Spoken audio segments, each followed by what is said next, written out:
வணக்கம் நண்பர்களே. பசுமை சார்பாக நான் உங்கள் நண்பன் முத்து. நான் தனியார் நிறுவனத்தில் பணிபுரிவதால் இன்று விடுமுறை அளிக்கப்பட்டது காஞ்சியை முன்னிட்டு. அதன் காரணமாக பனை விதை சேகரிக்க வந்துள்ளேன். எனக்கு முன்னே நண்பர் யாரோ பனை விதை சேகரித்துள்ளனர். பனை விதை ஆர்வம் மக்களிடம் பரவலாக பரவியுள்ளது. பனை விதையின் பயன் பற்றி பனை விதைக்காகவோ இல்லை பனைங்கிழங்கு நடுவதற்கோ பனை விதை சேகரித்துள்ளனர். இதோ அதற்கான மூட்டை சேகரித்த விதை.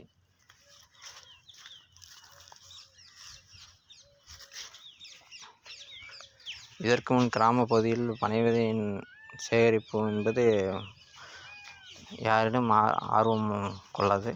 இப்போது பல பேரிடம் நான் சேகரிப்பதை பார்த்தோ இல்லை பனை விதை இதுக்கு முன்னே பனங்கிழங்கு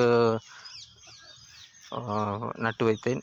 பனங்கிழங்கு நடுவதை பார்த்து அறிவுள்ள மக்கள் அதை விரும்புகின்றனர். பனை விதையின் பயன் பற்றி கிராம மக்களிடையே தெரிய வந்துள்ளது. இதன் காரணமாக அங்கங்கு பனை மரங்கள் நட வாய்ப்புள்ளது. பனை மரங்கள் தானாகவே முளைக்கவும் வாய்ப்புள்ளது. மக்கள் நினைவாக பனங்கிழங்குக்காக பனை விதையை எடுத்துக்கொள்வார்கள். சில பேர் இதன் காரணமாக அங்கங்கே விதைப்பது உண்டு. இதன் காரணமாக பல இடங்களில் பனை மரங்கள் வளர இதுவும் ஒரு காரணமாக அமையும். நன்றி நண்பர்களே.